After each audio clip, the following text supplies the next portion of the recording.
Good morning, mayam sana leba Manipur. Ngasi date 9 October 2025 ni. Yumdagi EMA keithel fouba khongna selapani aduga EMA keithel manungda kilometer ama makhai mut satpani. Hinjana pisu yengbani EMA ini isi san singje nimsijo ubada. Aisu apamba yawagadi laigiduni aduga khong anigi mathokse tahonsiko tawdaba tadi sugar wangni BP wangani atopa laina kaya ama nakani nagadi pisa sangani pisa leitagana thuna sigani mayam aduna hasan sajel toubiruko ai mati namakke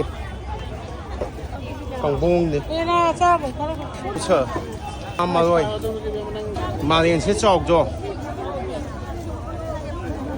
ni fazana chinbani nagapam site tani